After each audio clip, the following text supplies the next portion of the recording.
Pinaandar ni Lolo Diego ang debateryang radyo upang makinig ng balita. Wari niya ay may darating na bagyo dahil nagsisimula na namang sumama ang panahon. Inutusan niya ang kanyang apo na si Amboy na lagyan ng trapal ang kulungan ng mga alaga nilang itik at mga manok. Sa gayon ay hindi mabasa at magkasakit. Sa bulubundukin ng Bicol naninirahan sina Lolo Diego at Amboy. Bukod sa pag-aalaga ng mga itik at manok, ay gumagawa rin sila ng mga produkto na yari sa abaka, tulad ng bag at lubid. Nagtatrabaho rin sila sa Nyugana. Sa angking bilis ni Amboy sa pag-akyat ng puno ng nyog, ay humanga sa kanya ang mga tao.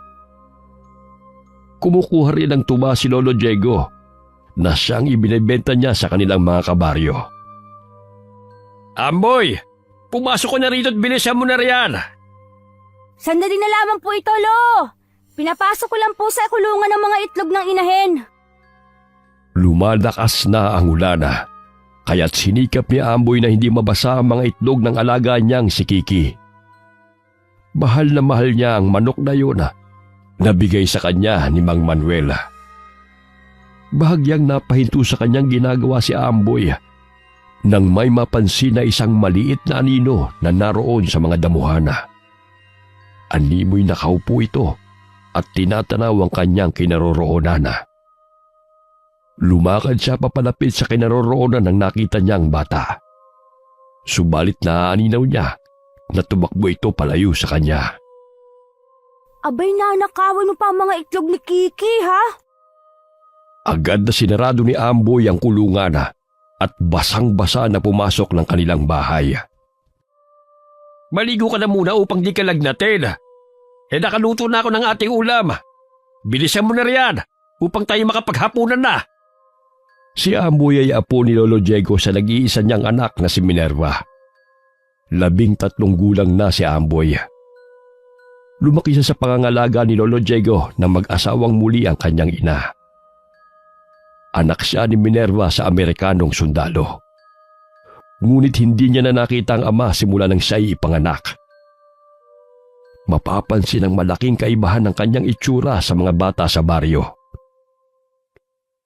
Hindi binalikan ng Amerikanong sundalo si Minerva kahit alam niyang nagdadalang tao ito. Kaya makalipas ng 3 taon ay nag-asawang muli si Minerva.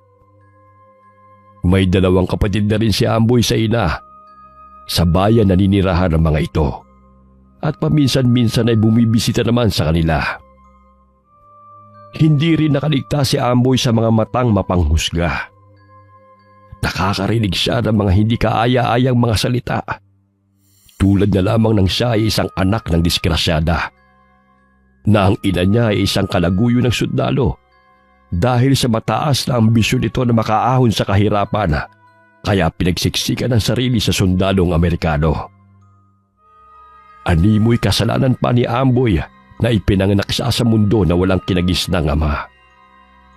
Minsan tinatawag siya na unon na ang ibig sabihin ay unknown. Ipinagwalang bahala na lamang niya yun dahil mahal naman siya ni Lolo Diego. Dahil sa matinding pagmamahal at pag-aaruga ni Lolo Diego sa binatilyo, ay pinunan ng matanda ang lahat ng pagkukulang ng mga magulang ni Amboy. Sa abot ng kanyang makakaya, ay pinalaki niya ng magalang, masipag at matulungin ang apo.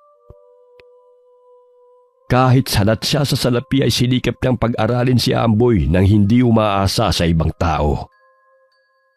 Bagamat dahil sa kasipagan ni Lolo Diego maging ni Amboy, ay maraming taos-pusong tumulong sa kanila. Katulad na lamang ni Mang Manuel kung saan sila kasalukuyang nagtatrabaho. Inialok rin ng Ginoo na pag-aralin si Amboy sa sekundarya sa bayan. Ngunit hindi pa handa ang binatilyo na iwan si Lolo Diego. Lo, may napansin po ako kanina. Marahil, yun po ang nagnanakaw ng mga itlog at mga alaga natin. Nakita ko siya nagkukubli sa damuhan. Kaya palagi mong ikulong ang mga alaga mong manok bago sumapit ang dilim. Kinabukasan, papungas-pungas ng mga mata si Amboy na tinungo ang kulungan ng alaga niyang mga manok. Nagulat siya nang makita na nagkalat sa daan ang mga napisang mga itlog. Maging ang alaga niyang si Kiki ay tanging ulo at mga balahibo na lamang ang natira. Dali-dali siyang pumasok ng bahay at napapahikbing ipinalam ang kanyang natuklasan kay Lolo Diego. Lo, si Kiki patay na. Wala na rin ang kanyang mga itlog, maging ang ibang mga manok. Dahil sa mahimbing ang kanilang pagkakatulog, ay hindi nila naramdaman ang paglusob sa kanilang mga alaga. Agad na lumabas ng bahay si Lolo Diego. Napansin niya ang maliliit na bakas ng mga paa sa lupa. Imposibleng hayop ang pumatay sa kanilang mga alaga. Tila 2 taong gulang na bata ang nagmamayari ng mga humulmang mga paa. Naging palaisipan yon kay Lolo Diego. Ilang sandali pa ay napansin rin niya ang kanilang kapitbahay na si Mang Simon. Hindi rin ito mapakali. Maya-maya'y binuhat ito ang alaga niyang kambing. Lumapit sina Lolo Diego at Amboy sa kinaroroonan ng lalaki. Tumambad sa kanilang paningin ang wakwak na tiyan ng kambing at halos nasimot na ang laman loob nito, maging ang dugo nito sa katawan. Nakamabahala naman! Sino kayang may kagagawa nito sa ating mga alagang hayop? Marahil ang sumalakay sa kambing mo, Simon, ay siyang kumain din sa aming mga manok. Aswang po siguro, Lo. Pailing-iling na lamang si Lolo Diego dahil hindi rin niya alam kung sino ang lumapa sa mga hayop. Lalo na't ang mga yapak na kanilang natagpuan ay animoy pagmamayari ng maliit na bata. Imposibleng bata ang napagawi sa kanilang bahay. Walang nakitang mga mababangis na hayop ang mga naninirahan sa bundok. Tanging mga baboy ramo lamang. Ngunit hindi naman yun sumusugod sa mga kabahayan at lumalapa ng kanilang mga alaga. Sa gubat lamang ang mga ito namamalagi at mailap rin sa mga tao. Ginabi sa pag-uwi sina Lolo Diego at Amboy. Hinatid nila ang mga lubid na gawa sa abaka na inorder ni Mang Bogart. Napakapit si Amboy sa braso ni Lolo Diego nang makarinig ng nakakatakot na tawa. Hindi yun ang galing sa pangkaraniwang tao. Nakakakilabot at napakatinis ng tinig nito na umaalingaw-ngaw sa loob ng gubat. Nakaramdam ng pagmamanhid ng buong katawan si Amboy. Napansin niya ang mga anino na tumatakbo pabalik-balik sa kanilang harapan na animoy nakikipaglaro sa kanilang dalawa. Sino po ang tumatawa? Nakakapanindig balahibot, nakakatakot po. Hindi ko rin alam. Ngayon lang ako nakarinig ng ganong boses. Nagpatuloy sa paglalakad ang dalawa. Subalit hindi nila nararating ang daan patungo sa kanilang tirahan. Animoy naliligaw sila. Sa tinagal-tagal kong naniniraan sa lugar na ito, ngayon lang ako naligaw sa tanang buhay ko. Hubarin mo ang iyong damit at isuot mo ng pabaliktad. Sinunod ni Amboy ang sinabi ni Lolo Diego. Subalit bago pa man nila yun nagawa, ay biglang may lumundag patungo sa kanilang likuran at mahigpit silang niyapos na mga ito. Namilog ang kanilang mga mata nang makitang itim at mabalahibong elemento. Ang mga matanto'y nagbabaga sa dilim at nakangisi sa kanila. Lumalabas ang matatalim ng ngipin sa malalaking bunganga ng mga ito. Buhaghag din ang kulot itong buhok at nasa 2 talampakan lamang ang kanilang taas. Bitiwan mo ako! Aray! Nasasaktan ako! Pilit na nilalapit ng maliit na aswang matatalim ng ngipin nito sa leeg ni Amboy. Lumalapat din ang matatalim na mga kuko nito sa balat ng binatilyo, kung kaya't nagdulot yun ng sugat. Hinawakan siya ni Amboy sa likod at buong lakas na ibinagsak sa lupa. Malakas na umungol ito, subalit patuloy nang umingising nakatingin sa kanya. Paurong itong umaatras habang nakalawit ang mahaba nitong dila. Ilang sandali pa ay nagtago ito sa mayayabong na damuhan. Tanaw ni Amboy na pinupulupot ni Lolo Diego ang abakang lubid sa aswang na kalaban nito. Subalit may isa pang aswang na sumasakal kay Lolo Diego habang ginangat-ngat ang leeg nito. Dumudugo na ang leeg ng matanda. Subalit hindi ito nagpapatalo sa mga maliliit na aswang na sumusugod sa kanya. Dinampot ni Amboy ang lampara na tumilapon. Ipinukpok niya yon sa ulo ng aswang na kumakagat kay Lolo Diego. Ilang sandali ay binitiwan noon ng matanda at si Amboy naman ang sinugod nito. Naalala ng binatil yung itak na nakasukbit sa kanyang tagiliran.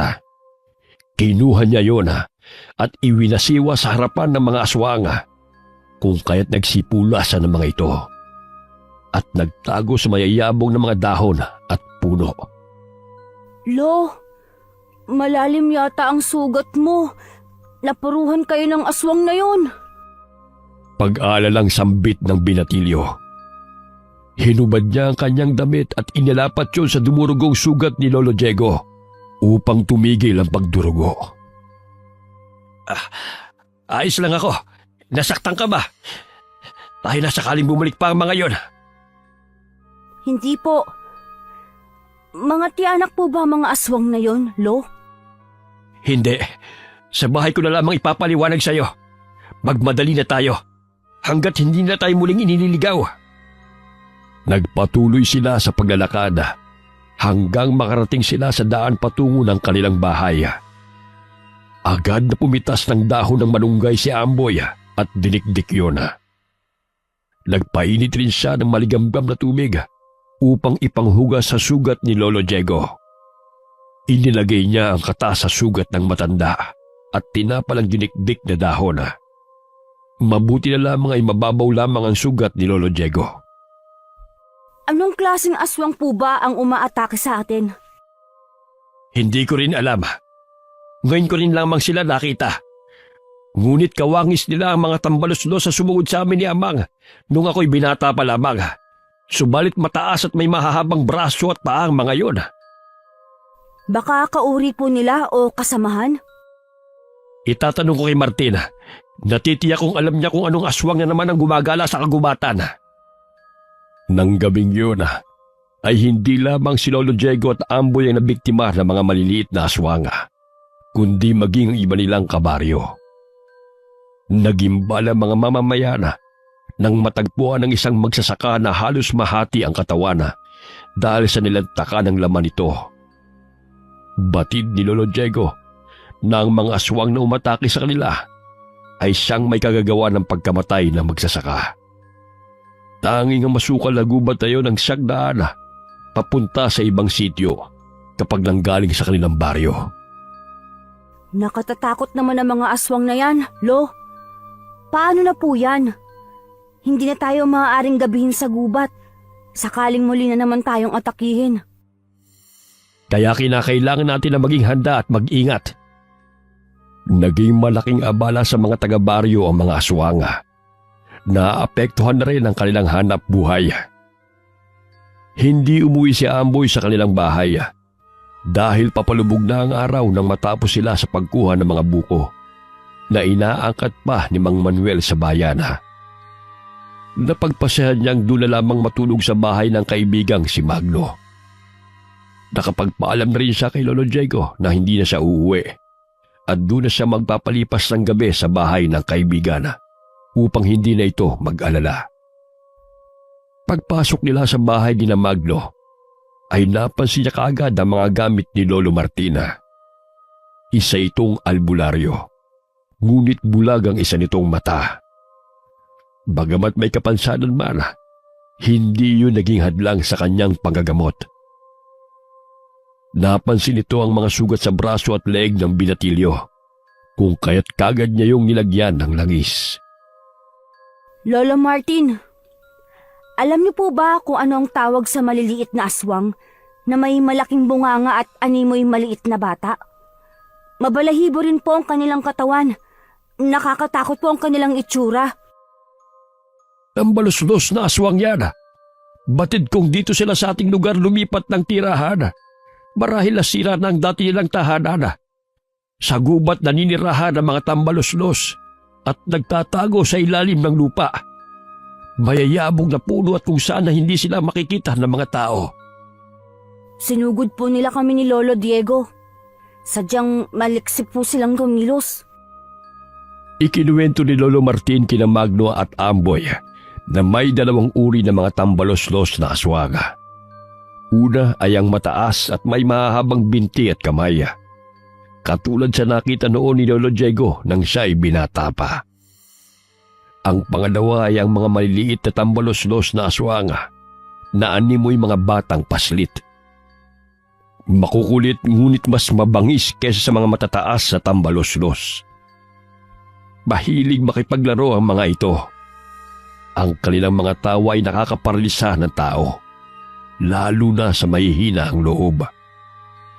Naaaliw sila sa tuwing nasisindak nila ang mga tao at madalas nilang naliligaw ang mga ito. Ano po bang makakatalo sa kanila? Mahirap talunin ng mga maliliit na tambalos-los. Hindi ito basta-bastang namamatay. Kahit ilang saksak pa ang kanilang natatamo. Bagamat nakakatulong ang insenso o kamangyan sa pagtataboy sa kanila. Dahil nababahuan sila sa usok noon. Subalit merong tambalos-los na nakakayanan ng amoy ng insenso. Maliban na lamang sa mutya nito. Lahat ng uri ng aswang ay takot dito.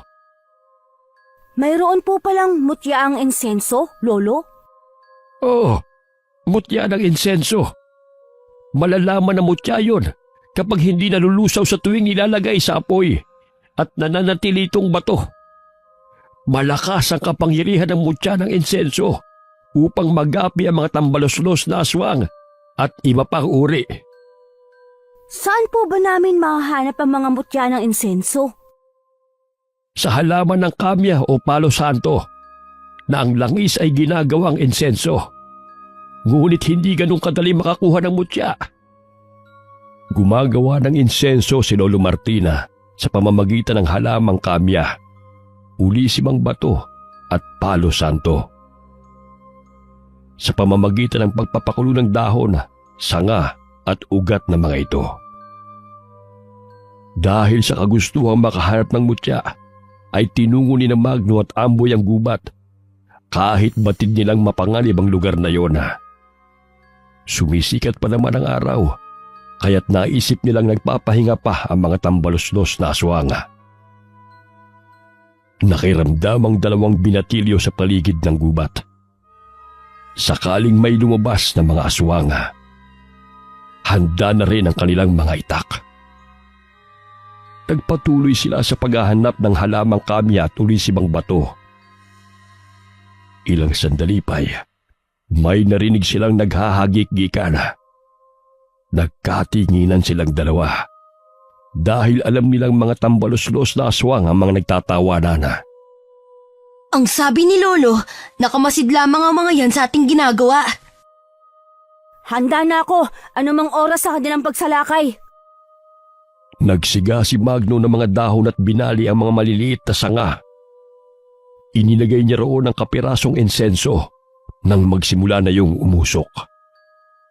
Maya-maya'y naririnig nila ang mga kaluskos na nagmumula sa mga mayayabong na halaman, maging sa itaas na mga puno. Nagsilaglagan din ang mga sanga ng puno sa kanilang kinatatayuan. Abay, ayaw nga nila ng amoy ng insenso. Tila nagsipulasan nga sila. Bilisan na natin na makakuha ng mga halaman hanggat wala pa sila. Dali-daling pinuto ni Amboy ang sanga ng kamya habang si Magno ay nagbabantay sa paligid. Biglang nagulat si Magno nang bumulaga sa kanya ang pinakamaliit na tambalos-los na aswang.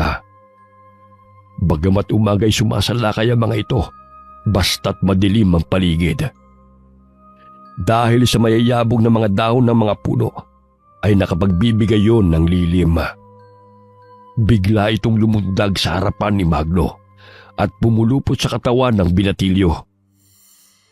Nalilisik pa ang mapupulang mga mata nito habang binuka ang malaking bunganga na abot tenga. Bitiwan mo ako, aswang! Napakabaho ng hininga mo! Itinulak ni Magno ang tambalos-los na aswang palayo sa kanya. Tumutulo ang malapot na laway nito at nalalanghap rin niya ang malansa nitong hininga. Dali-daling tumakbo si Amboy sa kinaroroonan ng kaibigan at paulit-ulit na hinahambalos ng sanga ng halaman ang tambalos-los na sumugod kay Magno. Bahagyan nitong binitiwan si Magno at tumalon naman ito patungo kay Amboy. Ngunit namilog ang mga mata ng tambalos-los na aswang nang magtama ang kanilang paningin ni Amboy. Mababanag ang takot sa mukha ng tambalos-los nang bumungad sa kanyang paningin ang mga asul na balintataw ng binatilyo. Nakita mo ba, Amboy?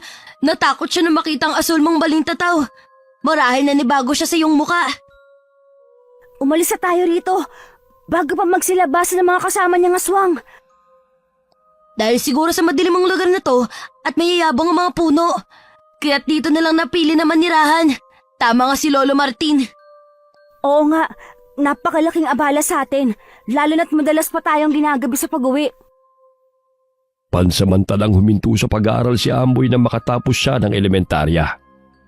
Hindi niya ipinagpatuloy ang sekundarya dahil nasa bayan ng paaralan at ayaw niyang mapalayo kay Lolo Diego. Bagamat sinasabi ng matanda na tuwing Sabado at Linggo ay uuwi rin siya, ngunit ayaw niyang pumayag. Lalo na't nababahala siya sakaling salakay nito ng tambalos-los kapag napapagawi ito sa gubat. Mahal na mahal niya si Lolo Diego. Dahil ang matanda siyang tumayong ina't ama niya, buhat nang siya'y magkaisip. Si Lolo Martin ay pinsan ni Lolo Diego, kung kaya't madalas silang bumibisita sa bahay nito. Kapag hindi nakauwi ng bahay si Amboy, nasisiguro ni Lolo Diego na sa bahay ng kanyang pinsang manggagamot ito na mamalagi. Batid niyang nakahiligan na ng kanyang apo ang mga kakaibang bato. Sa katunayan ay marami na itong koleksyon na ginagawa pang kwintas at mga pulseras na natatagpuan sa gubat o di kaya ay sa mga baybayin. Parehas ang kinahiligan ni na Amboy at Magno. Bagamat malayong malayo ang pisikan nilang anyo, si Magno ay may dugong Aita dahil ang kanyang ina ay isang katutubong Aita. Kulot ang kanyang buhok at kayumanggi ang kanyang kulay. Samantalang si Amboy ay maputi kahit na nagtatrabaho sa sakahan at nyugan. Maging ang kulay ng kanyang mga mata ay kakaiba. Pagdating nila sa kubo ni Lolo Martina, ay agad nilang pinagputol-putol ang mga sanga at daon ng halamang kamya. Napansin ni Lolo Martina mga galos ng dalawang apo. Abay, sinabi ko na sa inyo na huwag kayong pumasok sa masukal na parte ng gubat. Ngunit naghanap pa rin kayo ng mga halaman.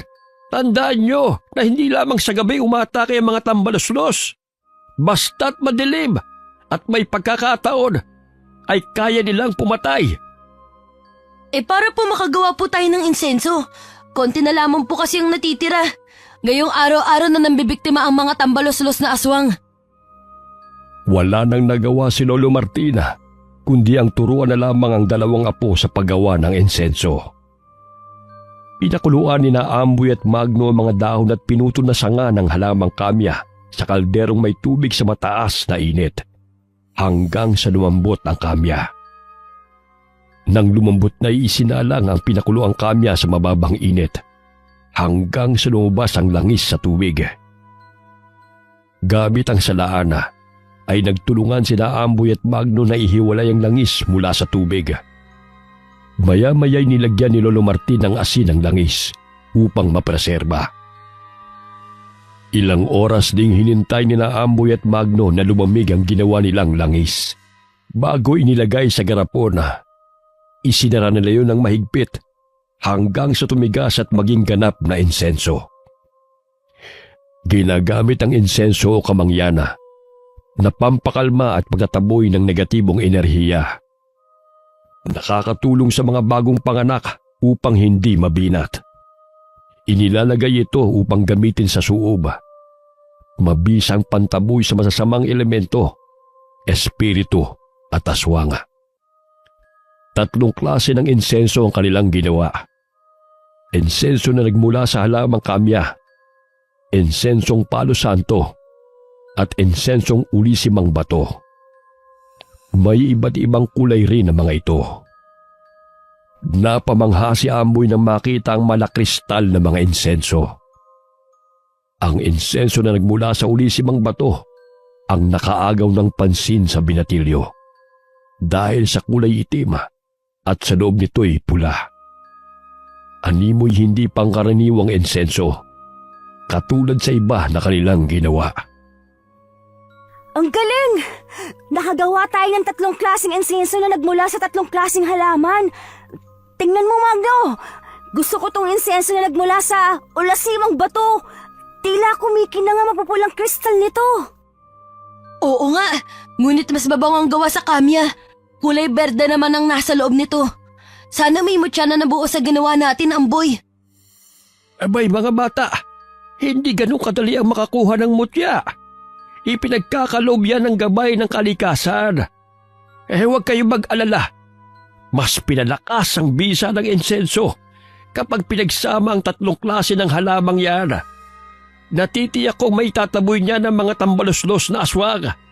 Sakaling malanghap nila, ang usok ng pinagsamang insenso ay manghihina sila. Sinambitan ng orasyon ni Lolo Martin ang mga insensong ginawa ng kanyang mga apo upang lalong maging malakas at epektibo. Ayon na rin sa gamit nito. Samantala, ginabi sa daan si Mang Manuela kasama ang driver ng truck. Galing sila sa bayan na naghatid ng mga buko. Napahinto sa pagmamaneho si Mang Berto nang masipat niya ang isang maliit na nilalanga na nakaharang sa kanilang daraanan. Matalim itong nakatitig sa kanila habang inilalawit nito ang mahaba nitong dila at tumutulo pa ang malalapot na laway. Bahagya siyang kinabahana. Wari niya yun na ang mga tambaloslos na umaatake sa mga taong naninirahan malapit sa gubat. Hindi nila sukat akalain na maging sa kalsada ay nakarating ito at nanggagambala ng mga sasakyan na napapadaan. Agad na kinuha ni Mang Manuel ang kanyang itak. Inutusan niya si Mang Berto na bilisan ang pagmamaneho hanggang sa marating nila ang nyugan. Yan na siguro mga tambaloslos na aswang na sinasabi ng ating mga kasamahan. Ngayon ko lang nakita ang ganyang uri ng aswang. Parami ng parami ang mga tambaloslos na aswang na sumasampa sa kanilang truck. Niyuyugyug ng mga ito habang naghahagik-gikan. Animoy naaaliw sila na nakikipaglaro sa sasakyan. Ilang sandali pa'y nagulat si Mang Berto nang tumambad sa kanyang harapan ang nakasisindak na mukha ng tambaloslos na aswang. Sinusuntok nito ang salamin ng truck at pilit na binabasag. Tagpagewang-gewang ang sasakyan, kaya't kagad na tinapakan ni Mang Berto ang preno. Dahilan na tumilapo ng tambaloslos na aswang na sumusuntok sa salamin ng truck. Ilang sandali biglang tumalsik ang dugo sa salamin dahil nagulungan ng truck ang tumilabo na aswang. Bilisan mong pagmamaneho, Berto. Natitiyak kong papatayin tayo ng mga aswang na yan. Pinaharurot muli ni Mang Berto ang truck at biglang nagpreno. Sa gayon ay tumilapo ng makukulit na mga aswang. Mula sa bintana ay tanaw ni Amboy ang truck na paparating. Lumabas sila ng kubo at sinalubong ang pagdating ni Mang Manuela. Nagkatinginan sila ni Magno nang makitang malapot na dugo na tumalsik sa salamin ng truck. Hinihingal na bumaba si Mang Manuel at Mang Berto mula sa sasakyan. Mga lintik na aswang na yan. Muntik pa kami mamatay ni Berto. Mabuti na lamang nakapagpreno tong si Berto. Kung hindi, sa bangin ang bagsak namin. May mga sugat po kayo, Mang Manuel. Pumasok muna kayo sa bahay upang magamot kayo ni Lolo. Maging si Mang Berto ay nagtamuri ng malalim na sugat sa braso nang mag-agawan sila ng tambalos-los na aswang sa manibela. Napapangiwi na lamang si Mang Berto habang ginagamot ni Lolo Martin ang kanyang mga sugat. Tang, paano ba natin mapupuksa ang mga aswang na yan? Laking abala na po sa mga tao. Maging sa ating hanap buhay. Laking problema ang dala ng mga aswang na yan. Mababangis ang mga tambalos-los na aswang. Hindi sila basta-basta mahuhuli dahil sa liksi nilang taglay. Magtulungan na lamang tayo mga taga-baryo upang puksain ang mga aswang na yan. Sa gayon ay wala nang mabibiktima pang muli. Nag-isip ng paraan sina Magno at Amboy. Ang pulbura na gawa sa insenso ay pinaikot-ikot nila sa kada piraso ng walis tingting. Sa gayong paraan ay madali na lamang nilang masisindihan yon at makakalikha ng usok. Ang talino mo sa mga ganitong bagay, Amboy. Damihan natin upang wala ng takas yung mga tambalos-los na aswang. Hindi lang ako maalam sa salitang Ingles. Ngunit sa mga ganitong bagay, marami akong ideya. Oo nga, pareho naman tayo eh. Ang hirap kasi basahin ng mga salitang Ingles. Nabubulol ako. Tila umuurong dila ko sa tuwing nagbabasa. Habang nagkukwentuhan ay gumagawa ng insenso ang magkaibigan at hinintay na matuyo ang insenso na inilagay nila sa walis tingting. Nang matuyo na ay agad na sinindihan ni Amboy ang dulo ng walis tingting na may insenso. Unti-unting bumababa ang baga na siyang sanhi ng usok. Namangha si Magno dahil naging epektibo ang kanilang ginawa. Sa paraang yun ay hindi basta-bastang makalapit ang mga tambalos-los na aswang na siyang umaatake sa mga tao. Malaking tulong na to sa atin. Kahit papaano'y maitaboy na nito ang mga pasaway ng mga tambalolos na aswang na yan. Napakakulit, nakakainis na. Gusto ko nga silang patayin lahat eh. Kaso nga lang hindi ako pinapayagan ni Lolo Martin na mapagawi sa gubat ang mag-isa. Paano kung huntingin natin ang mga tambalolos na aswang na yan? Di ba sila ang nananakot at umaatake sa mga tao? Paano kung tayo ang tumugis sa kanila? Gumawa tayo ng maraming sandata. Magandang ideya yan, Amboy. Marami akong tanso sa bahay. Gawin nating patalim yun. Parang naglalaro lamang sina Amboy at Magno. Ngunit sa likod ng kanilang murang isipan ay malaki ang kanilang kagustuhan na magapi ang mga tambalos-los na aswang na siyang nagbibigay ng takot sa kanilang baryo. Tanghaling tapat. Matapos na manguha ng mga buko ng nyog sina Magno at Amboy ay napagpasyahan ng mga binatilyo na umuwi na sa kanilang bahay. Sinimulan nilang sindihan ang ginawa nilang insenso. Inilalagay nila yon sa kanilang dinaraanan. Naramdaman nilang dalawa na may mga matang nakatanaw sa kanila mula sa madilim na parte ng gubat. Tingnan natin kung hindi mahilo mga tambalolos na aswang ng mga yan sa kasisinghot ng mga ginawa nating insenso. Tiyak na sasakit ang ulo ng mga yan at gugustuhin na nilang umalis sa lugar na to. Naghanap muli ng mga halaman na gagawing insenso ang magkaibigan habang naroon sa gubat. May naririnig silang mga boses na animoy nagbubulong-bulungan. Hoy! Mga tambalolos! Magsilabas kayo riyan! May pasalubong kami sa inyo! Iniangat ni Amboy ang mga insensong hawak. Ngunit ni isa ay walang sumugod sa kanila kahit na naroon sila sa madilim na parte ng gubat. Epektibo ang ginawa nating insenso, Amboy. Damihan natin ang pagkuha ng mga ulisimang bato, kami at palo santo. Oo, para na rin maipamigay natin sa ating mga kabaryo. Lalo na si Aling Trining. Buntis pa naman yun sa ikapito niyang anak. Mabango pa naman ang sanggol sa mga aswang. Sige, bigyan natin siya mamaya. Hinila ni Amboy ang ugat ng halamang ulisimang bato. Napansin niya na animoy may namuong bato sa parte ng ugat ng halamang yun. Naghintay pa sila ng ilang sandali. Subalit wala pa rin lumalabas na tambalos-los na aswanga. Umuwi na lamang silang dalawa, bit-bit ang mga halamang kanilang kinuha. Nadatnan nila si Lolo Diego na abala sa pagpapakain ng mga itik at mga manok ito. Mabuti naman nakauwi ka. Oh, Paglo, kumusta ang Lolo Martin mo? Hindi muna ako napagawi sa nyugan dahil sumasakit ang likod ko. Kaya't si Amoy na lamang munang napaparoon. Ayos lang po, Lo. Magpahinga na muna kayo rito. Kaya naman po namin ni Amboy ang trabaho. May pinabibigay po pala si nanay sa inyo. Sabi po niya paborito niyo po tong ube halaya. Ang nanay mo talaga kahit kailan hindi ako nakakalimutan. O siya, may pritong bango sa lamesa. Mananghalian na muna kayo. Ay, nasaan na ba si Amboy? Hindi talaga mapirmi sa isang lugar. Kararating lamang nawawala na naman bigla. Lo, nandito na po ako. Wala po kasing tubig na panghugas ng pinggan, kaya nag-igib po muna ako. Masensya ka na, Apo. Masakit kasi ang likod ko kaya hindi ako nakapag-igib ng tubig. Maghugas na kayo ng kamay para makakain na tayo. Habang kumakain na, ay pinag-usapan nilang tatlo ang tungkol sa tambalos-los na aswanga na siyang umaatake sa kanilang lugar. Sinabi ni Amboy kay Lolo Diego na ang sumugod sa kanila sa gubat ay isang uri ng tambalos-los na mas mapanganib kaysa sa mataas na uri na nakita nito noon.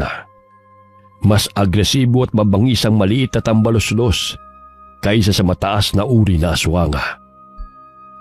Lo, di ba maalam po kayo sa paggawa ng mga tansong patalim? Tulungan niyo naman po kami ni Magno para may panlaban po kami sakaling sugurin po kami nila. Ikaw talagang bata ka. Hindi laruan ng patalim. Mamaya ikaw pang mapahamak sa gagawin mong yan. Lo, malaki na po ako. Kaya ko na pong gamitin yun sa tama. Isa pa, hindi naman po ako basagulero at wala naman po akong kaaway. Maliban na lamang po sa mga aswang. Gusto lamang po namin makatulong. Lalo na't walang pinipiling bibiktimahin yung mga aswang. At saka para na rin po sa depensa sa aming sarili. Batid ni Lolo Diego na tama ang kanyang mga apo. Kinakailangan din ito na magkaroon ng sandata, lalo na palagi itong napapagawi sa gubat. Matapos nilang kumain, ay tinulungan niya ang 2 binatilyo sa paggawa ng tansong patalim. Sa pamamagitan ng tanso, ay matagal maghilom ang sugat ng aswanga. May ginawa rin siyang patpat na katulad ng arnis. Ipinako niya ang maliliit na tanso na may matutulis na bahagi sa patpat. Natitiyak niyang masasaktan ang aswanga sakaling mahagip ng sandatang yon. Matapos ang sandatang kanilang ginawa, ay nagpaalam si Magno kina Lolo Diego.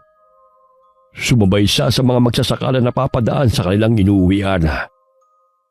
Hindi pa naman lumulubog ang araw, kaya't hindi pa masyadong mapanganib sa gubat. Mag-ingat ka, Magno, sa iyong pag-uwi. Maaga pa naman kaya takot pa ang mga tambalolo sa liwanag. Umuwi si Magno dala ang mga sandatang kanilang ginawa. Nagpaalam si Amboy kay Lolo Diego na pupunta sa bahay ni Trining. Dinalhan niya ng ginawang insenso ang kanilang kapitbahay. Magandang hapon po, Aling Trining. May ginawa po akong insenso. Nag-aalala po kasi ako na sakaling mapagawi ang aswang sa bahay ninyo. Buntis pa naman po kayo. Makatutulong po ito na maitaboy ang mga masasamang elemento. Matapos na maibigay ang insenso, ay nagpaalam na siya sa ginanga. Tinungo niya ang kanilang kusina at nagpakulo ng tubig. Nilinis niya ang mga halaman na nakuha sa gubat. Gumawa na naman siyang muli ng insenso at pinaghalo ang 3 klaseng halaman. Sana may taglay na mutya ang insensong gagawin ko. Napansin ni Amboy ang malabatong ugat ng halamang ulisimang bato. Inilagay niya yun sa tubig, sakaling makatutulong yun sa kanyang mga sangkap na gagawin. Amboy, ano bang niluluto mo riyan? At tilang abalang-abala ka. Gumagawa po ako ng insenso, Lo. para mas marami tayong maiimbak na maaaring gamitin sa pagtataboy ng mga aswang sa ating baryo. Ayos ah, mag-ingat ka upang hindi ka mapaso. Natutunan mo yan sa Lolo Martin mo, ano? Noong kabataan namin, yan ang aming naging hanap buhay. Itinuro pa yan ng aming mga magulang. Marunong ka rin po gumawa nito, Lo? Aba oo, maging ang mga sangkap na ginagamit sa panggagamot. Kaso nga lang, hindi ko ipinagpatuloy ang pagiging albularyo. Ang Lolo Martin mo ang sumunod sa yapak ng kanyang mga magulang. Ako sumasama lamang ako nun sa kanya. Ngunit nahinto ang pagsama ko sa kanya na makapag-asawa ako. Dinamihan ni Amboy ang asin na inilagay sa langis na nagmula sa halaman. Nang lumamig na inilipat niya yon sa garapon at mahigpit na isinara. Kalaunan ay tumigas ang ginawa niyang langis at naging insenso. Pinudpud niya ulit yun upang ilagay sa maliit na plastik. Napamangha siya nang makita ang kakaibang kulay ng insenso na hindi madurog. Masyadong matigas ito at may samot-saring kulay berde, pula at asul. Agad siyang kumuha ng baga sa kanilang panggatong at inilagay doon ang malaking insenso na ayaw madurog. Napamangha si Amboy na hindi yun nalusaw kagaya ng ibang insenso na kanyang nagawa. Habang nakasalang sa baga, ay mas kumikinang ang kulay berde, asul at pula na naroon sa loob ng bato. Gamit ang pang-ipit ay kinuha niya yun sa nagbabagang apoy. Tumigil ang pagkinang ng bato at hinugasan niya yun. Ilang beses niyang isinalang sa apoy, ngunit hindi yun nalulusaw. Bagamat nagkakaroon lamang yun ng halimuyak katulad sa ordinaryong insenso. Ito na sigurong sinasabi ni Lolo Martin na mutya ng insenso. Binalot niya yun ng pulang tela at inilagay sa kanyang bag na gawa sa abaka, kasama ng kanyang mga ginawang sandata. Malalim ang gabi, kung kaya't mahimbing na natutulog sina Lolo Diego at Amboy. Ilang sandali na pabalikwas ng bangon si Lolo Diego nang marinig ang alulong ng mga aso at nagsipulasan din ng mga alaga nilang iitik. Sumilip siya mula sa siwang ng kawayan na kanilang dingding. Nahaninaw niya mula sa malayo ang dalawang tambalos-los na aswang na umaatake sa mga hayop. Agad na kinuha ni Lolo Diego ang itak nang mapansin ang isang tambalos-los na aswang na nakasampa sa bahay ni Trining. Nakatuwad pa ito sa bubungan at sinisira pa nito. Nagising si Amboy dahil sa mga kalabog at iyak ng mga aso na nagmumula sa labas ng kanilang bahay. Napansin niya si Lolo Diego na may hawak na itak at akmang lalabas ng pintuan. Lo, saan po kayo pupunta? Dumito ka lang, huwag kang lalabas. Nanganganib ang buhay ni Trining at nang sanggol sa sinapupunan nito. Sasama po ako sa inyo. May mga pangontra po ako laban sa mga tambalolos na aswang na yan. Huwag na, baka mapano ka pa. Lumabas si Lolo Diego at dahan-dahang tinungo ang bahay ni Trining. Nakita siya ng tambalos-los na aswang na papalapit sa bahay ng ginang. Kaya't lumundag ito pababa at matulin siyang sinugod. Tumalo ng aswang sa harapan ni Lolo Diego. Naanimoy tukoy ito kung kumapit. Hindi mapakali si Amboy sa loob ng kubo. Kinuha niya ang kanyang mga gamit at lumabas ng bahay. Nakita niya na dinadaganan ng tambalos-los si Lolo Diego, habang ang isa'y hinangat-ngat ang laman loob ng alagang aso ni Aling Trining. Nagtago siya sa likod ng puno at sinindihan ng insenso. Kinuha niya ang patpat na may mga nakausling mga tansong patalim. Dahil sa halimuyak ng insenso, ay nainis sa mga tambalos-los. Napatingin ang mga ito sa kanyang kinaroroonan habang nanlilisik ang mga mata. Tumakbo si Amboy patungo sa kinaroroonan ni Lolo Diego at malakas na hinambalos ng patpat ang aswang. Wala talaga kayong kadala-dala. Lisanin niyo ang baryong ito. Tumila po ng tambalos-los na aswang sa ginawa ni Amboy. Nagdulot yun ng maraming sugat sa likod ng aswang dahil maraming malilit na tansong patalim ang kanyang ipinako sa patpat. Mababanaag ang takot sa mukha ng tambalos-los na aswang kung kaya't patras itong naglakad. Hinabol siya ni Amboy at paulit-ulit na hinampas ng patpat.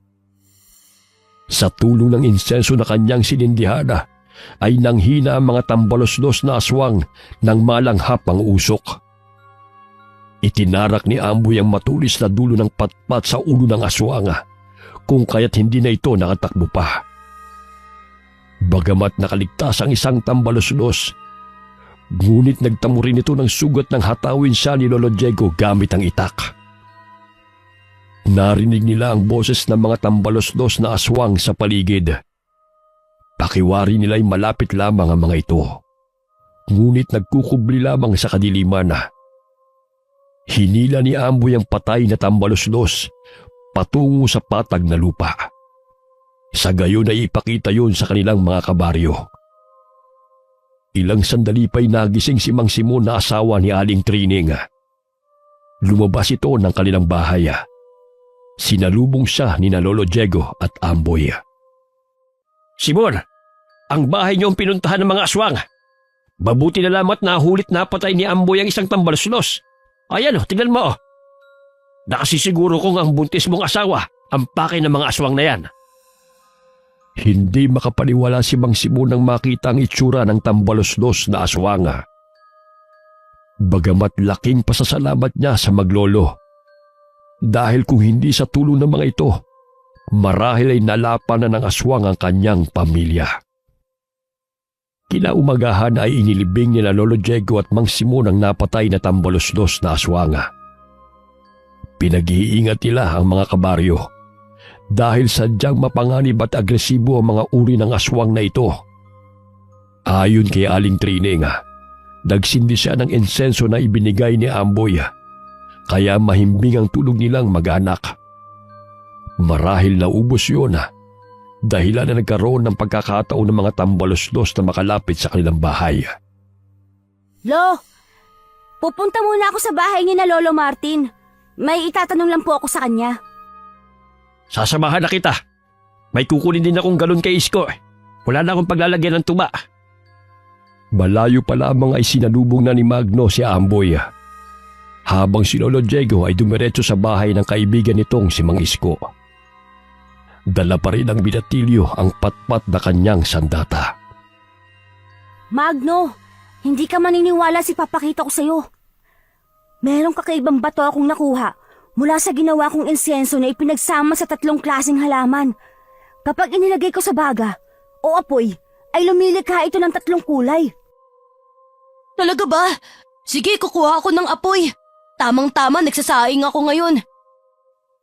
Kumuha ng lata si Magno at doon isinilid ang baga ng natupok na sinigaang kahoy. Inilabas ni Amboy ang bato na nakabalot sa pulang tela at inilagay sa loob ng lata.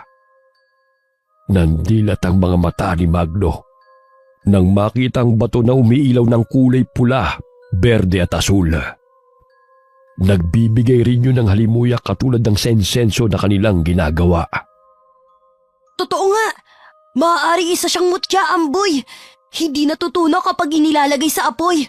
Mas mabango rin siya kumpara sa mga insenso na ginagawa natin.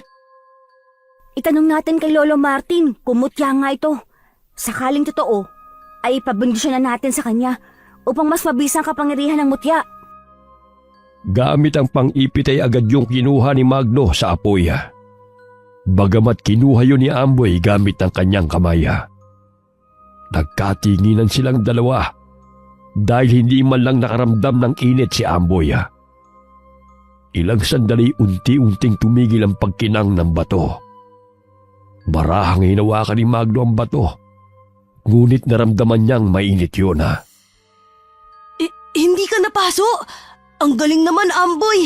Ikaw na siguro ang napili na magkaroon ng ganyang mutya. Halika na at ipasuri natin kay Lolo Martin. Sabik na ipinakita ng magkaibigan ng bato kay Lolo Martina. Maging ang matandang albularyo ay namangha sa kakaibang bato na taglay ni Amboy. Noon lamang siya nakakita ng mutya na umiilaw sa tuwing inilalagay sa apoy. Nilagyan ng langis ni Lolo Martin ang mutya ng insenso upang lumakas ang bisa nitong taglay. Sinabihan niya si Amboy na kinakailangan na pahiran ito ng langis sa araw ng Biyernes dahil yun ang paraan ng pag-aalaga ng mutya.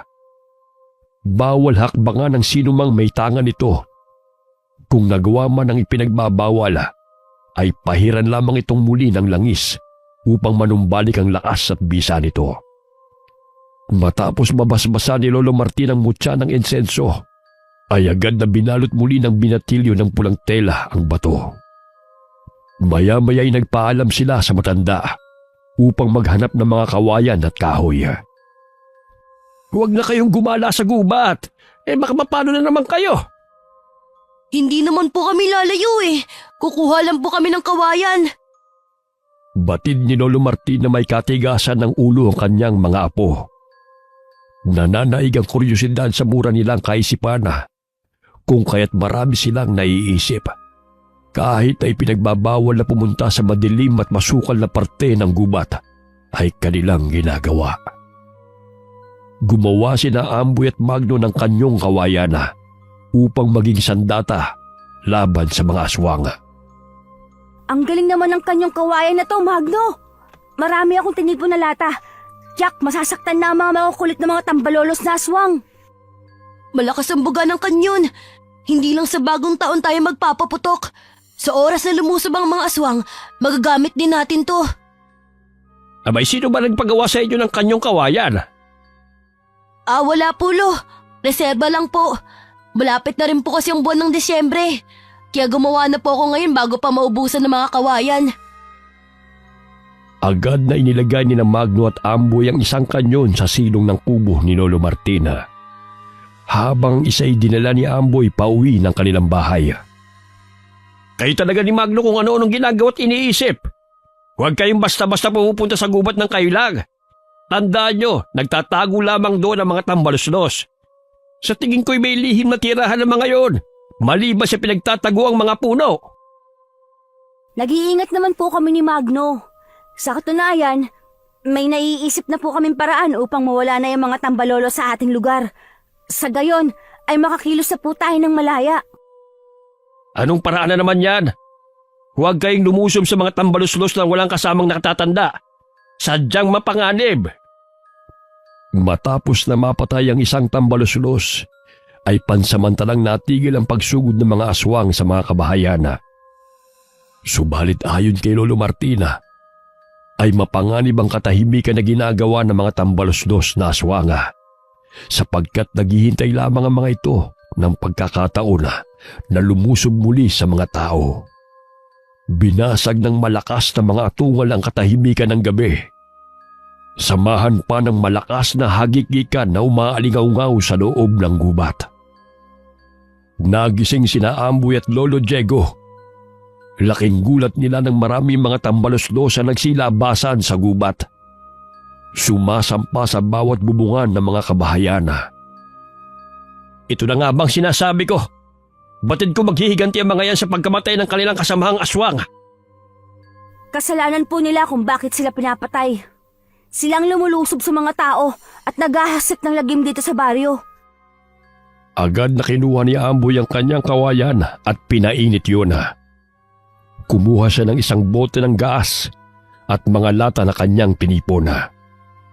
Inilabas niya ang bunganga ng kanyang kawayan sa butas ng silong ng kanilang bahay. Nilagyan niya ng lata na magsisilbing bala ng kanyon. Kasabay ng malakas na pagsabog ng kanyon ay ang paglipad ng lata na tumama sa tambaluslos na aswanga na nakasampa sa bubungan ni Mang Simon.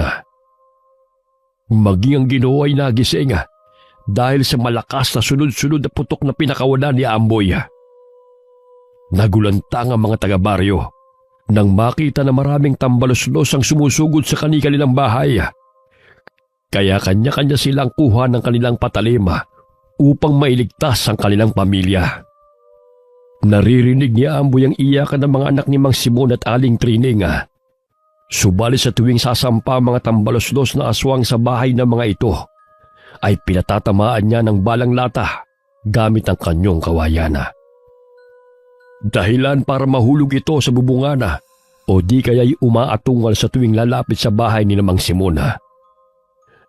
Nagpalinga-linga ang mga tambalos-los sa paligid at nasipat niya ang dulo ng kanyang kawayan sa silong ni Amboy.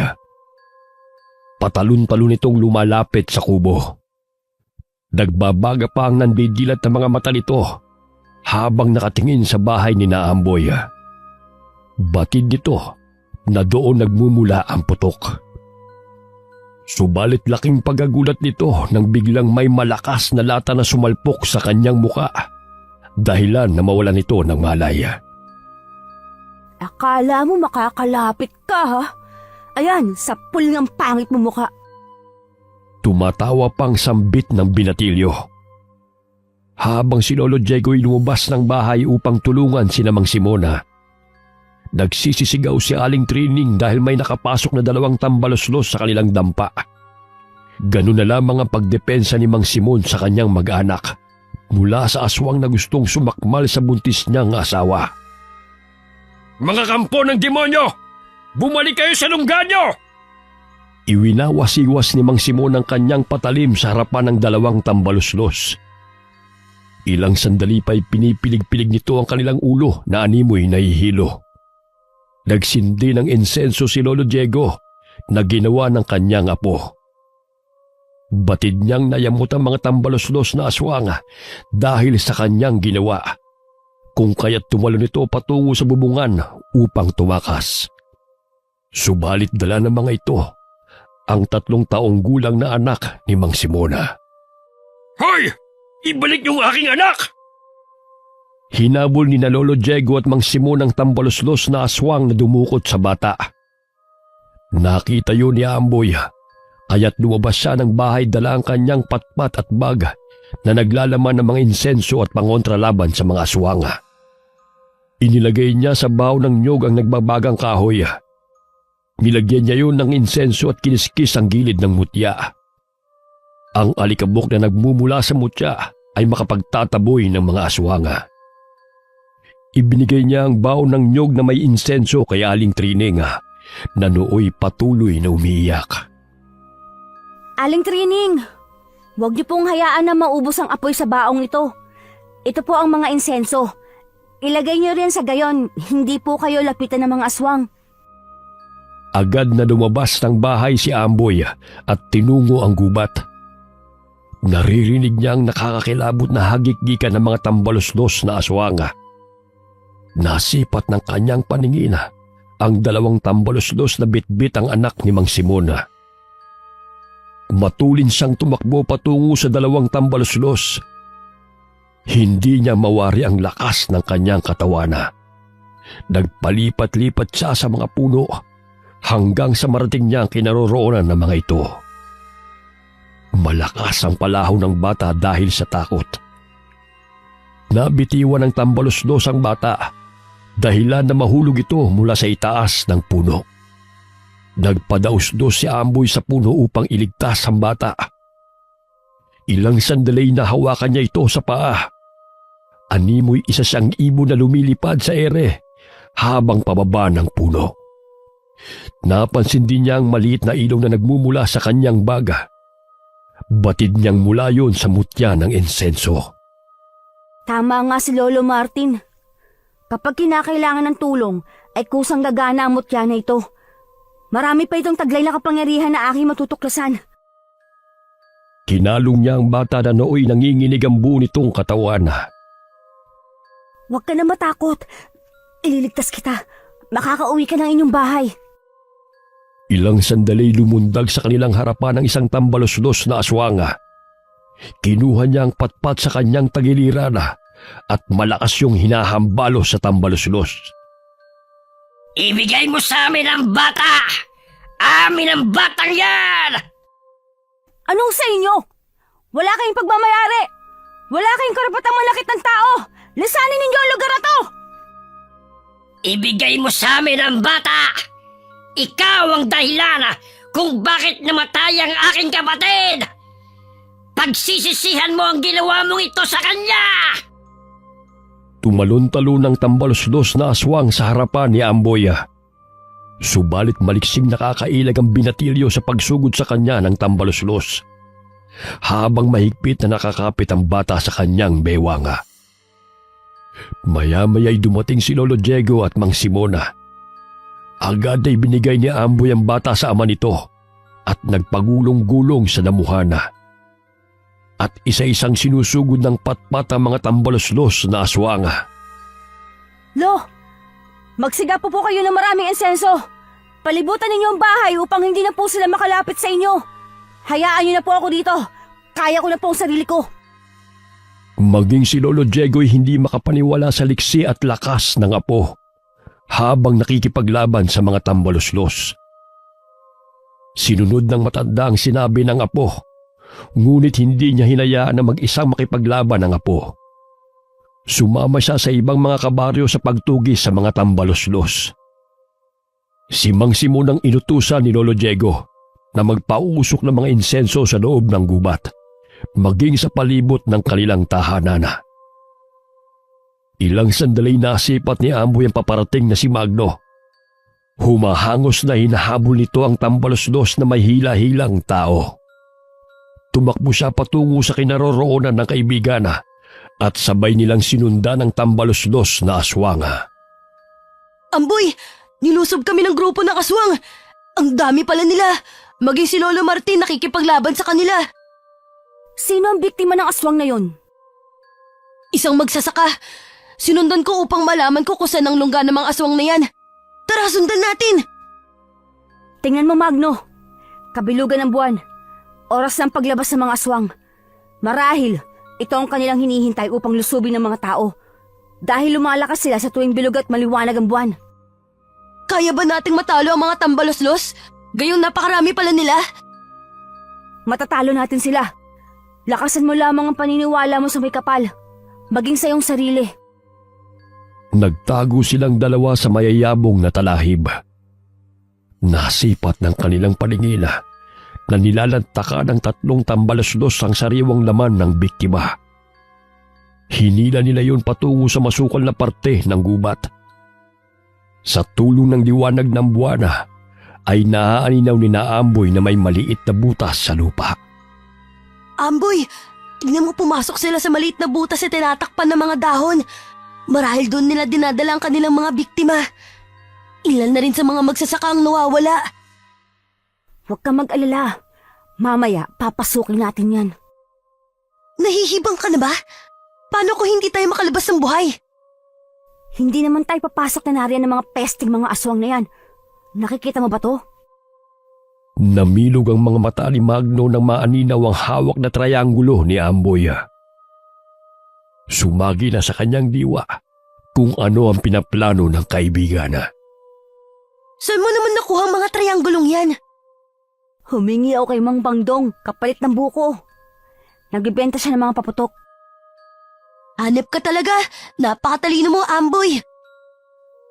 Maingat na sinindihan ni Amboy ang mitsa ng trianggulo at itinapon sa butas kung saan pumasok ang mga tambalos-los na aswanga.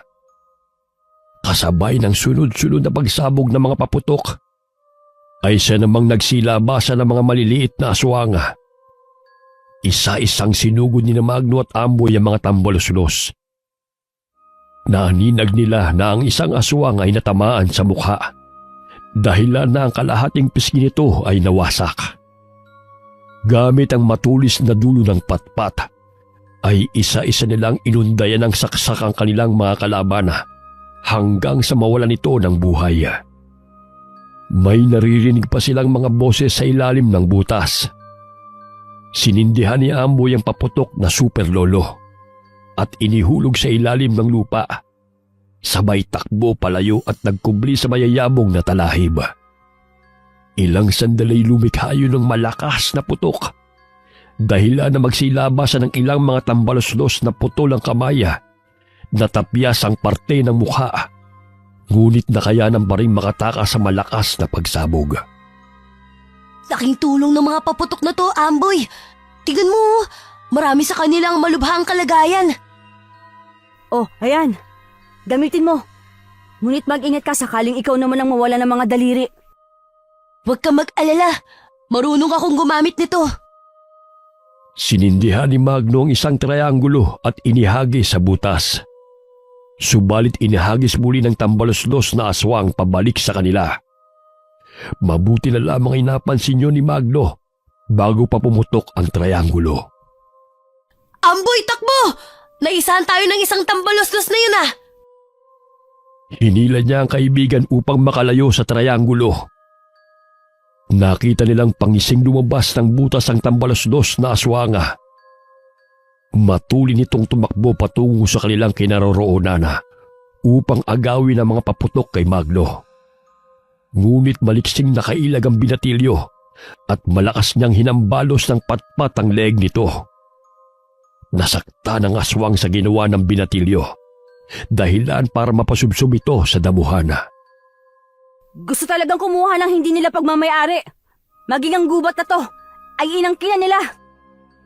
Marahang bumangon ng aswanga, subalit hinampas muli ni Magno ng patpat ang ulo nito at paulit-ulit na tinusok ng matulis na parte ng sandata ang likod ng tambaluslos hanggang sa bawian ito ng buhay. Nakiramdam sina Amboy at Magno sa paligid. Marami-rami na rin silang napatay ng mga tambaluslos na aswanga gamit ang mga paputok. Sinalansan nila ang mga tambaluslos sa mayayabong na damuhana upang hindi makita ng mga kasama ng mga ito. Naririnig pa nila ang mga hagik-gikan ng ibang mga tambaluslos. Batid ni na Amboy na nariyan lamang ang mga ito sa itaas ng mga puno. Nagtago ang dalawa sa mayayabong na damuhana.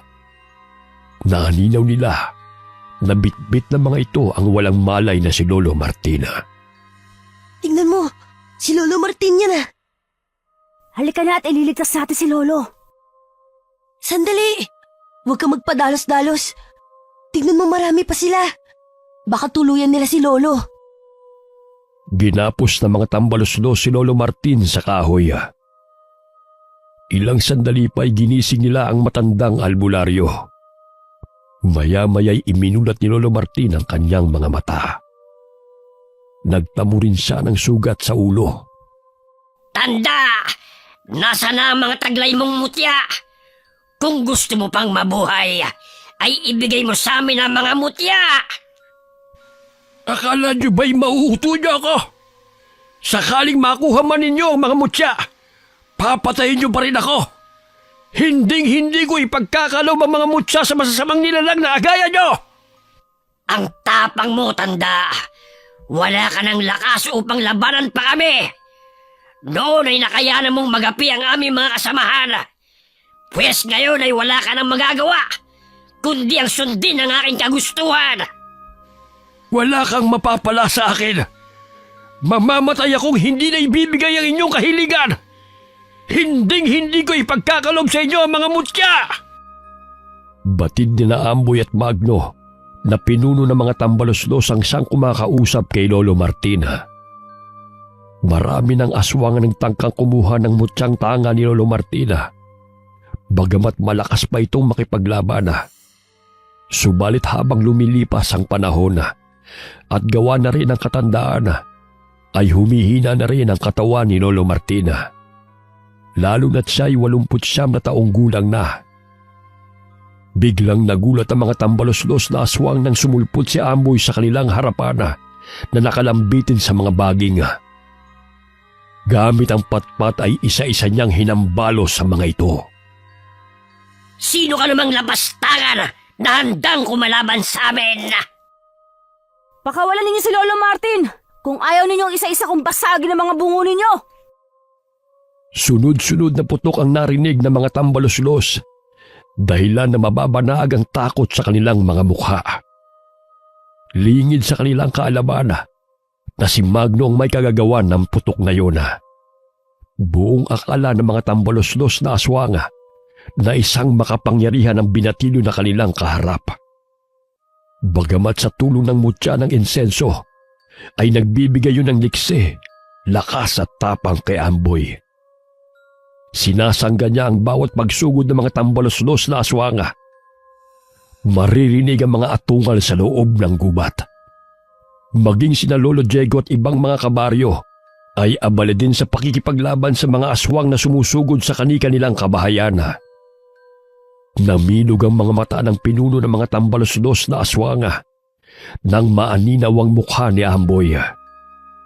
Bahagya siyang napaatras dahil bumungad sa kanyang paningin ang asul na mga balintataw ng binatilyo. Batang albino! Albino! Hindi ikaw ang tatalo sa aming angkan! Nagtaka si Amboy dahil tinawag siya ng tambalos-los na albino. Inutusan nito ang mga kasamahan na sugurin si Amboy upang patayin. Mutya ng insenso na aking tangan.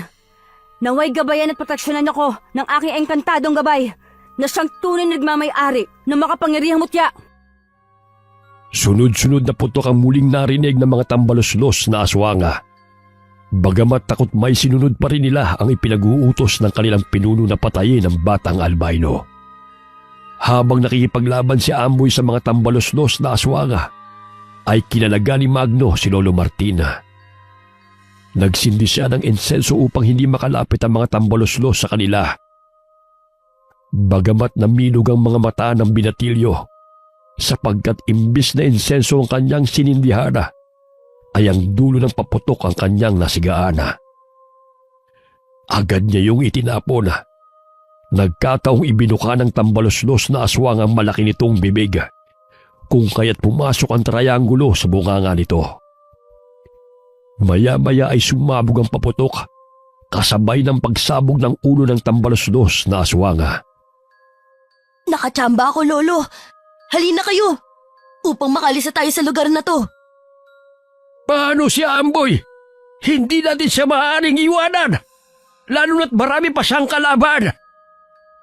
Huwag kayong mag-alala. Babalikan ko siya. Itatago ko lang kayo sa talahiban. Mukhang malaki ang sugat sa ulo niyo At saka baka makita pa kayo ng pinuno ng mga aswang niyan. Mahirap na. Kami na po ang bahala ni Amboy sa kanila. Mag-ingat kayo mga apo. Maraming salamat sa tulong ninyo. Umusan ng dasal si Lolo Martina upang mapangalagaan ng mga gabayang dalawa niyang apo. Aminado siyang mahina na ang kanyang katawan at kinakailangan na magkaroon ng panibagong magmamayari ng mga mutya na kanyang tangana. Yun ay sina Magno at Amboy. Hindi may pagkakaila ang lakas ng loob ng dalawang binatilyo. Lumundag ang dalawang tambalos-los na aswang patungo sa harapan ni Magno. Bahagya siyang napaatras nang maninaw ang malalaking bibig ng mga ito. Napatda siya nang mapansin na kakaiba ang dila ng isang tambalos-los. Nahati ito sa dalawa na animoy ahas kung gumalaw. Kinuha niya ang karet sa kanyang tagiliran na ginagamit niya sa sakahan. Hinataw niya ang nakalawit na dila ng tambalos-los, dahilan para maputol ito. Sige, lumapit pa kayo! Babasagin ko yung mga pagmumukha nyo! Nakakaumay kayong mga aswang! Ayos ka lang ba riyan, Magno? Oo, nakakainis na tong mga aswang na to Huwag kang mag-alala, kinalagan ko na si Lolo. Naging matagumpay ang tambalan ni Magno at Amboy. Isa-isa na lang nagagapi ang mga tambalos-los na sumusugod sa kanila. Sa tulong ng mutya ng insenso na siyang nagbibigay patnubay, proteksyon at lakas habang sila'y nakikipaglaban. Nanginginig ang isang tambalos-los nang mahagip ng matalim na karet ni Magno ang kanyang tenga. Ilang sandali itinarak ni Amboy ang matulis na dulo ng patpat sa kanyang mata. Sumirit ang malapot na dugo. Animoy nahaaliw na ang dalawang magkaibigan sa pagsugod sa mga tambalos-los na aswanga. Wala na silang takot at pagdadalawang isip na paslangin ang kanilang mga kalaban. Nakita nilang nagngingit-ngit sa galit ang pinuno ng mga tambalos-los. Hinabol nila ito dahil pumasok ito sa butas patungo sa ilalim ng lupa. Sa tulong ng maliit na flashlight, ay nakita nila ang mga nakatumpok na mga buto. Tila kuweba sa ilalim ng lupa ang kanilang napasok. Malawak ang loob noon. Marami na pala silang nabiktima. Maging ang mga kalansin ng mga hayop dito nila dinadala. Siya nga, sakaling marami pa silang narito. Kailangan natin mag-ingat. Tuso ang pinuno ng mga tambalolos na yon. Sa di kalayuan, naaninaw nila ang tambalosdos na aswanga. Kumagapang ito sa itaas na bahagi ng lupa. Sa tulong ng mutya ng insenso ay nagbibigay yon ng liwanag. Hanip talaga yung mutyang taglay mo, Amboy. Nagkukusa ko ano ang kailangan natin. Animoy de bateryang ilaw. Oo nga, tinutulungan niya tayo kasi ang dilim naman dito. Ilang sandali tumakbo palayo ang aswang at nagtago. Subalit natagpuan siyang muli ng dalawang binatilyo. Lumayas ka rito sa aking tirahan, albino! Bakit muli kang nabuhay? Matagal na kitang pinatay! Hindi ako albino katulad ng pinagsasabi mo. Kung gusto mo lumayas kami sa tirahan mo, huwag mo rin kaming gambalain.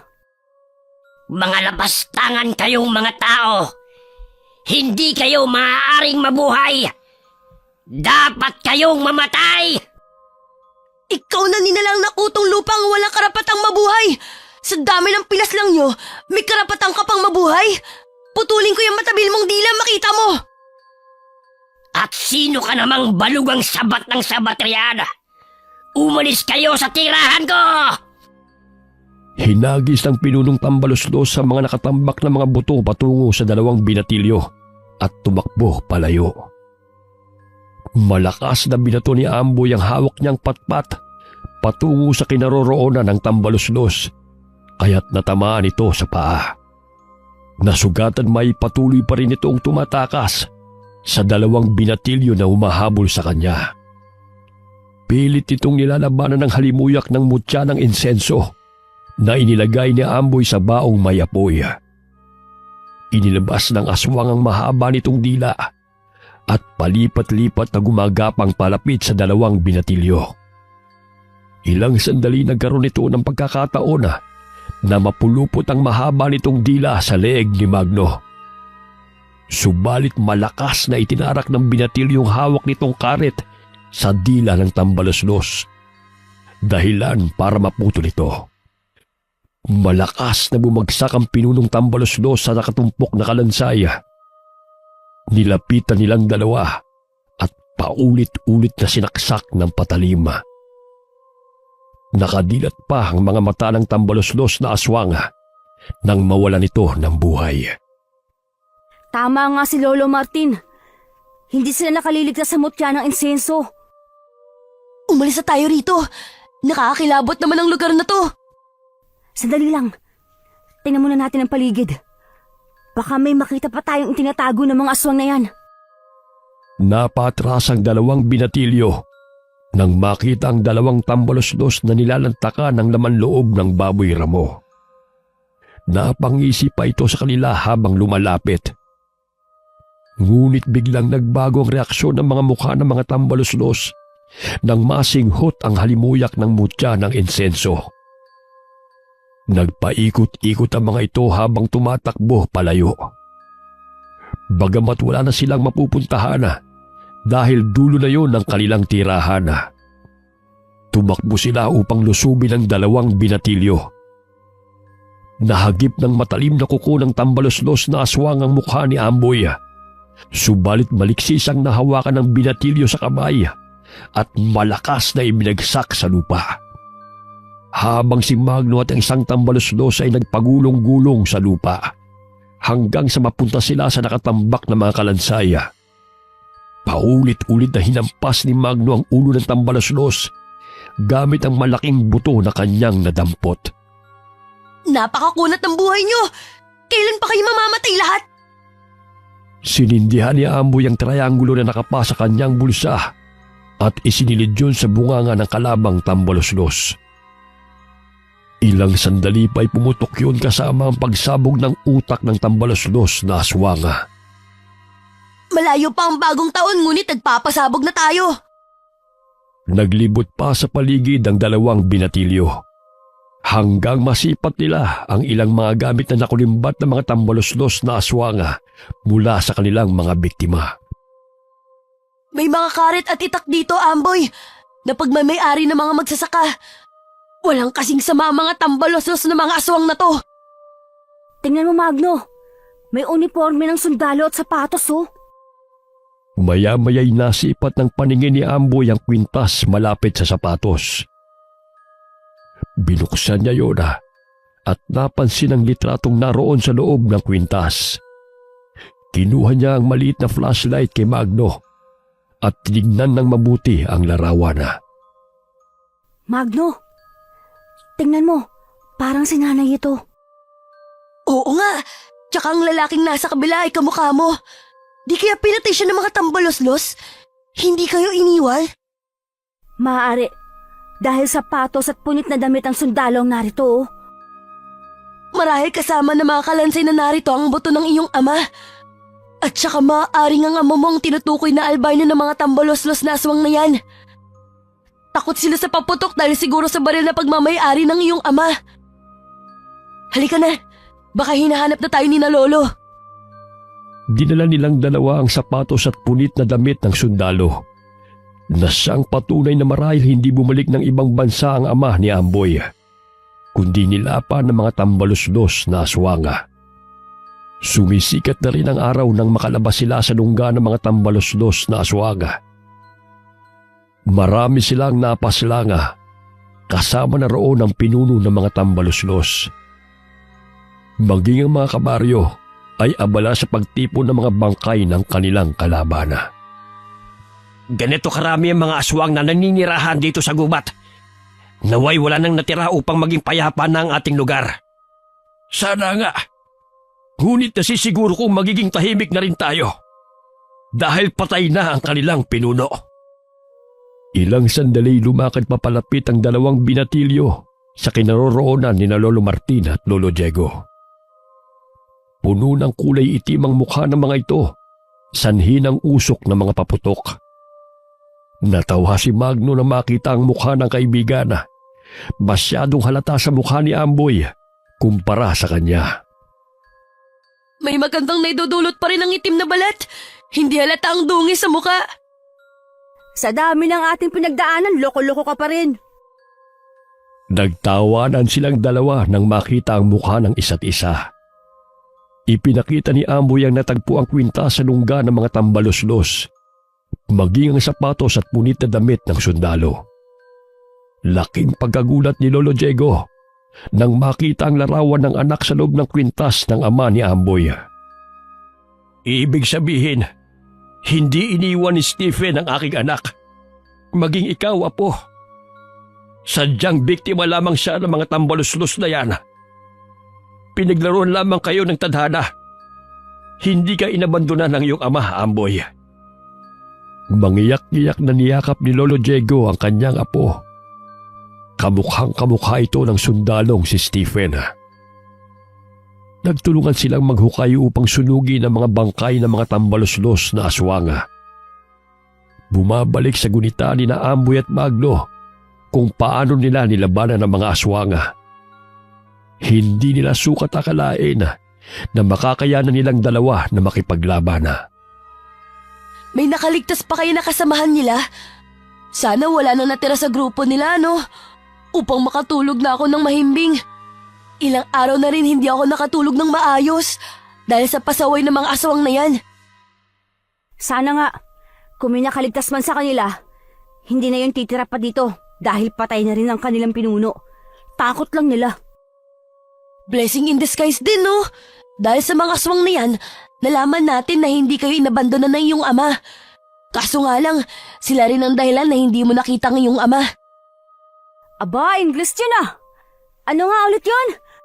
Blessing? Narinig ko lang yan sa tuwing nag-uusap si Maria at Christina na kapitbahay namin. Galing kasing Maynila kaya nagtanong ako kung anong ibig sabihin yan. Yan kasi ang palaging bukang bibig nilang dalawa kapag may nangyayari na hindi maganda. Subalit sa kabila nun, may magandang naidudulot. Matapos na masunog at tambakan ng lupa ang mga buto ng mga tambaluslos na aswanga, ay umuwi na sa kanilang bahay sina Lolo Martina, Lolo Diego, Magno at Amboy. Ginamot ni Magno ang sugat ni Lolo Martin sa noo. Nakapagpahinga na rin sila na maayos. Hanggang sumapit ang kapanganakan ni Aling Trining, wala na ring pumupuntang aswang sa kanilang bahay. Tila nabunutan ng tinik sa dibdib si Amboy nang malaman na hindi ginusto ng kanyang ama na sila'y iwanan ng kanyang inang si Minerva. Gayunpaman, wala na siyang magagawa upang ibalik ang buhay ng kanyang ama at mabuo ang kanilang pamilya. Ngunit masaya pa rin ang binatilyo dahil naipaghiganti na rin niya ang pagkamatay ng mga nabiktima ng mga tambaluslos. Ngayong alam niyang tama ang kanyang hinala noon na biktima ang kanyang ama ng mga tambaluslos. Masaya siya na naibigay ang hustisya nang patay nila ang kasapi at ang pinuno ng mga tambaluslos na aswanga. Wakas.